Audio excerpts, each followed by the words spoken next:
Welcome to our channel Sumo Classes. Today our topic is Physiology of Lactation. आज हम पढ़ने वाले हैं कि एक लैक्टेशन प्रोसेस कैसे कंप्लीट होता है। तो हम पहले देख लेते हैं कि लैक्टेशन प्रोसेस में मेनली 4 स्टेजेस रहता है। इनके क्या रहता है? 4 स्टेजेस रहता है। फर्स्ट आता है मेमोजेनेसिस। मेमोजेनेसिस में क्या होता है? Preparation of breast. इसमें हम क्या पढ़ने वाले हैं कि ब्रेस्ट का कैसे डेवलपमेंट होता है, कैसे ब्रेस्ट प्रिपेयर होता है अपने मिल्क को सीक्रेट करने के लिए। फिर आते हैं लैक्टोजेनेसिस। लैक्टोजेनेसिस में क्या है? इसमें हम पढ़ने वाले हैं synthesis and production of milk, कि मिल्क का कैसे प्रोडक्शन और सिंथेसिस हो रहा है हमारे बॉडी में, तो वो हम पढ़ने वाले हैं। ग्लैक्टोकाइनेसिस। ग्लैक्टोकाइनेसिस में क्या आता है? इजेक्शन ऑफ मिल्क, कि एक मिल्क कैसे इजेक्ट हो रहा है बॉडी से, तो वो कौन सी स्टेप में पढ़ेंगे हम? ग्लैक्टोकाइनेसिस। लास्ट में आता है ग्लैक्टोपोएसिस। ग्लैक्टोपोएसिस का मतलब होता है maintenance of lactation. Maintenance lactation period जब तक रहेंगे तब तक कैसे मेंटेनेंस होगा, वो आता है गैलेक्टोपोएसिस में। फर्स्ट हम देख लेते हैं प्रिपरेशन ऑफ ब्रेस्ट, जिसे बोलते हैं मेमोजेनेसिस।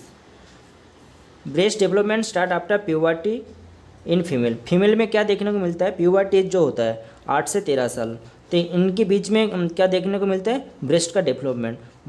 थोड़ा हम डायग्राम से थोड़ा समझ लेते हैं कि ब्रेस्ट में क्या क्या देखने को मिलता है।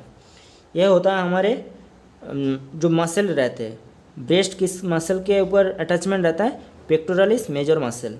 कहाँ ये जो कलर है इसको दे सकते हैं, ये क्या है? Pectoralis major muscle. फिर क्या आता है? ये जो होता है ये क्या होता है? लोब रहता है। ऐसे कितने लोब्स रहते हैं? 15 to 20 लोब्स एक ब्रेस्ट पे मिलता है। और इसकी साइड में जो मिलता है, इसके अंदर वो क्या मिलता है? एडिपोज टिश्यू या फैटी टिश्यू मिलता है। और ये लोब्स के अंदर क्या मिलता है? एल्वियोलाई मिलता है, जहाँ पे क्या होता है? मिल्क का फॉर्मेशन होता है। और फिर आगे आके क्या मिलता है? एम्पुला। एम्पुला क्या रहता है? एक ब्रॉड एरिया रहता है। फिर होता है लैक्टिफेरस डक्ट। लैक्टिफेरस डक्ट पे क्या होता है? स्टोरेज होता है टेम्पोररी। फिर वहाँ से निपल के द्वारा मिल्क का इजेक्शन होता है। ये हो गया हमारे जनरली या बेसिक स्ट्रक्चर ऑफ ब्रेस्ट। तो ये जो मेमोजेनेसिस स्टेज है, तो इनमें क्या है? 2 हार्मोन का मेन रोल रहता है। इस स्टेज पे क्या होता है? 2 हार्मोन का एक इम्पॉर्टेंट रोल रहता है फिजिकल डेवलपमेंट ऑफ ब्रेस्ट के लिए। एक तो है इस्ट्रोजन और एक है प्रोजेस्टेरोन। तो ये 2 जो मेन हार्मोन हैं, ये क्या किस पे काम करते हैं? हमारी ब्रेस्ट को डेवलपमेंट के लिए। तो हम इसका फंक्शन दे लेते हैं कि कौन से हार्मोन का कैसा कैसा फंक्शन रहेगा। पहले तो है कि इस्ट्रोजन का क्या वर्क रहेगा? इस्ट्रोजन का 2 वर्क रहता है। एक तो रहता है डेवलपमेंट ऑफ डक्ट मतलब जो भी सेमिनिफेरस डक्ट है उसको क्या करेगा? डेवलपमेंट के लिए कौन रिस्पॉन्सिबल होगा? इस्ट्रोजन। और क्या है? जो डेवलपमेंट ऑफ फैट यानी एडिपोज टिश्यू में एडिपोज टिश्यू या एडिपोज फैटी टिश्यू का कौन ग्रोथ करवाता है? इस्ट्रोजन हार्मोन फीमेल में। दूसरे में क्या है? प्रोजेस्टेरोन का वर्क क्या रहेगा? Growth of lobes of breast. जो भी जितनी भी लोब्स होते हैं, एक ब्रेस्ट पे कितनी होती है? 15 से 20। तो 15 से 20 लोब्स का डेवलपमेंट करने के लिए कौन रिस्पॉन्सिबल होगा? प्रोजेस्टेरोन। और क्या होता है? जो सीक्रेटरी सेल्स रहता है एल्वियोलाई में, कौन सा सेल रहता है? जिसे हम बोल सकते हैं एपिथेलियल सेल। तो एपिथेलियल सेल का वर्क क्या रहता है? कि वो मिल्क का सिक्रेशन करता है। तो उसी सेल का डेवलपमेंट के लिए कौन रिस्पॉन्सिबल होता है? प्रोजेस्टेरोन। तो प्रोजेस्टेरोन का 2 वर्क रहता है, एक तो लोब्स का डेवलपमेंट और एक रहता है सिक्रेटरी सेल या एपिथेलियल का सेल्स। तो ये हो गया हमारी प्रिपरेशन ऑफ ब्रेस्ट यानी कि मेमोजेनेसिस। दूसरे में क्या है? दूसरे में आता है लैक्टोजेनेसिस। लैक्टोजेनेसिस मतलब क्या होता है? Synthesis and production of milk. इस स्टेप पे हम क्या देखने वाले हैं कि मिल्क का कैसे प्रोडक्शन और सिंथेसिस हो रहा है। तो इनमें भी 2 हार्मोन का एक रोल रहेगा। एक तो है प्रोलैक्टिन, दूसरा है HCS। प्रोलैक्टिन हमारे कहाँ से सीक्रेट होते हैं? एंटीरियर पिट्यूटरी और HCS कहाँ से सीक्रेट होते हैं? प्लेसेंटा से, प्लेसेंटा से। तो प्रोलैक्टिन हार्मोन का वर्क हम देख लेते हैं। Prolactin hormone increase milk secretion and milk production, यानी कि लैक्टोजेनिक जो इफेक्ट है, यानी मिल्क का सीक्रेशन और प्रोडक्शन को बढ़ावा कौन देता है? प्रोलैक्टिन। और HCS जहाँ कहाँ से सीक्रेट होता है? प्लेसेंटा से। HCS का फुल फॉर्म क्या है? Human chorionic somatomammotropin. ये भी क्या काम करता है? मिल्क का सीक्रेशन और मिल्क का प्रोडक्शन पे हेल्प यानी मदद करता है। तो मेनली ये दो हार्मोन है, प्रोलैक्टिन और HCS। और इसमें एक है प्रोलैक्टिन पे कि एक एंटीरियर पिट्यूटरी से क्या निकलता है? प्रोलैक्टिन। वो कहाँ से रिलीज होता है? पहले हाइपोथैलेमस से सिंथेसिस होता है।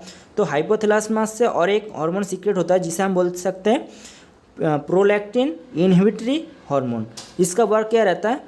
ये क्या करता है? प्रोलैक्टिन जो हार्मोन है उसको रेगुलेट करता है ताकि ज़्यादा प्रोलैक्टिन का सीक्रेशन ना हो। अगर ज़्यादा अगर PIH यानी प्रोलैक्टिन इनहिबिटरी हार्मोन का बैलेंस सही नहीं रहेगा तो क्या होगा? मिल्क का लीकेज होना हमें देखने को मिलेगा। तो इसलिए हमें क्या देखने को मिलता है? PIH हार्मोन क्या करता है? प्रोलैक्टिन हार्मोन का रेगुलेट करता है, यानी जब ज़रूरत पड़ती है तब वो क्या करता है? प्रोलैक्टिन हार्मोन को काम करने के लिए स्टार्ट करता है। तो ये हो गया लैक्टोजेनेसिस। तो लैक्टोजेनेसिस में और क्या देखने को मिलता है? क्या देखने को मिलता है?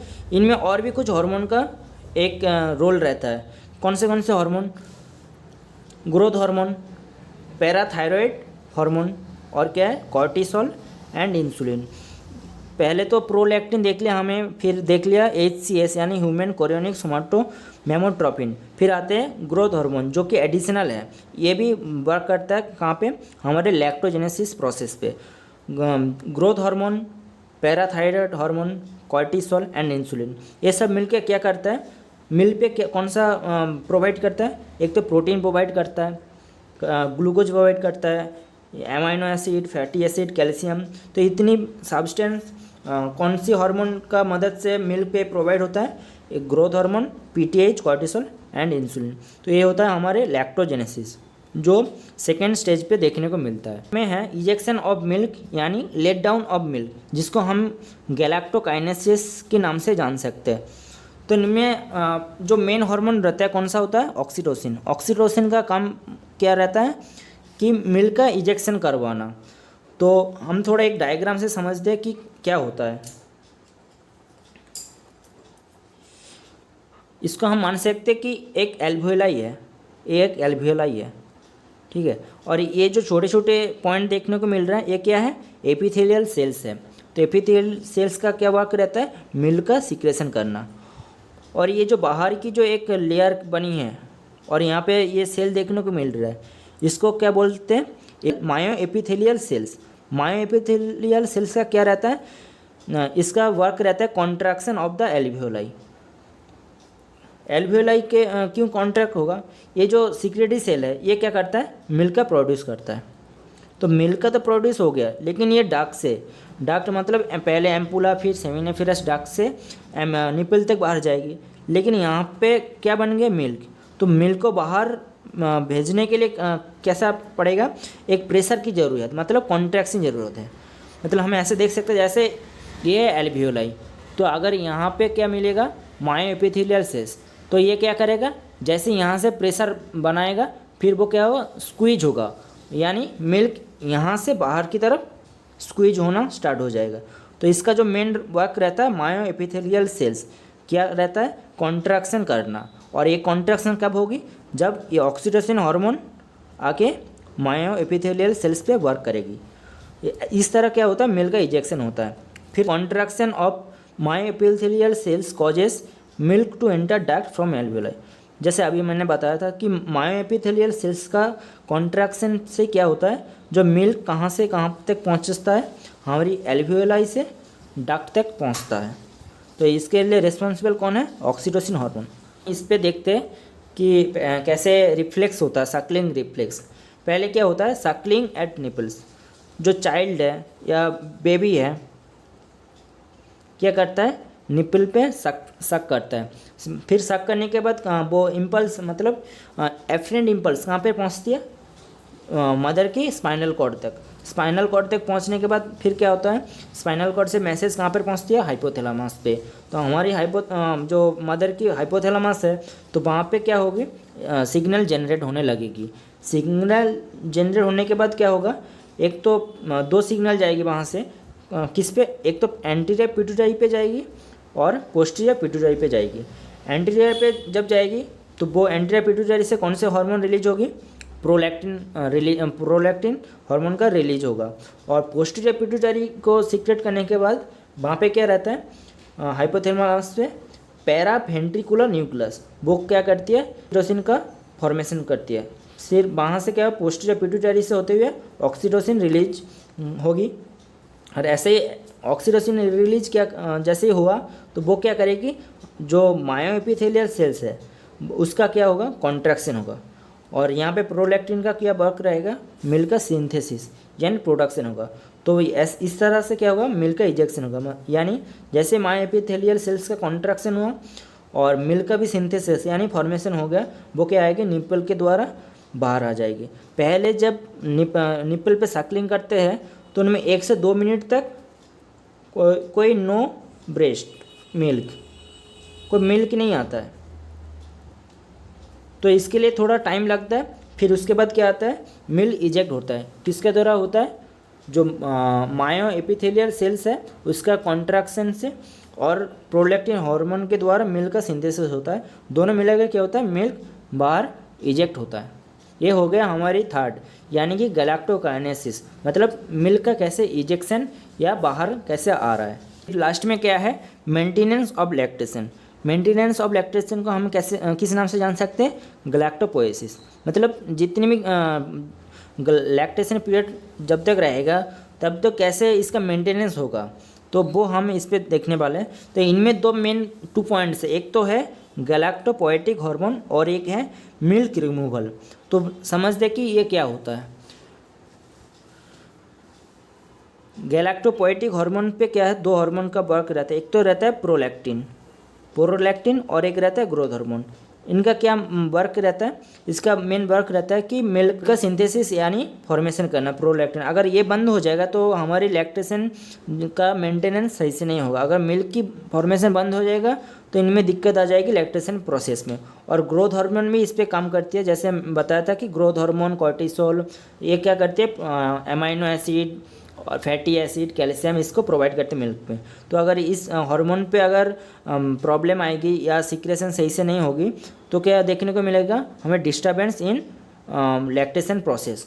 तो ये हार्मोन का रहना ज़रूरी है। तो इसी हार्मोन के द्वारा क्या होता है, लैक्टेशन का मेंटेनेंस होता है। फिर आते हैं मिल्क रिमूवल। मिल्क रिमूवल मतलब impact on milk production by regulation of local blood flow. अगर लोकल एरिया पे ब्लड फ्लो सही से नहीं होगी तो हार्मोन का सिक्रेशन के बाद फिर सिंथेसिस वहाँ पे सही से नहीं हो पाएगी। और एक है कि फिजिकल फैक्टर्स इन एल्वियोलस। तो एल्वियोलस पे अगर कोई फिजिकल प्रॉब्लम आ रही है तो वहाँ पे भी दिक्कत आ सकती है लैक्टेशन पे।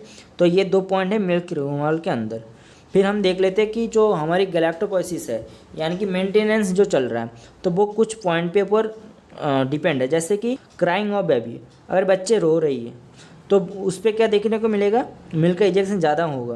क्योंकि मम्मी को पता है कि अगर बच्चा रो रहा है तो उसको भूख लग सकती है, तो मम्मी को मेंटली क्या होगा, उसका जो मिल्क सिक्रेशन है और इजेक्शन है वो बढ़ जाएगी। दूसरी है caring of baby by mother. अगर एक माँ क्या कर रही है, उसके बेबी को ज़्यादा लाभ प्रोवाइड कर रही है, केयरिंग प्रोवाइड कर रही है, तो उसके भी क्या होगा, जो इमोशनल भी इफेक्ट होगा उसकी हाइपोथैलेमस पे डालेगा। फिर वहाँ से क्या होगा, ज़्यादा मात्रा में ऑक्सीटोसिन और प्रोलैक्टिन का सिक्रेशन होगा, फिर वहाँ से मिल्क का इजेक्शन ज़्यादा होगा।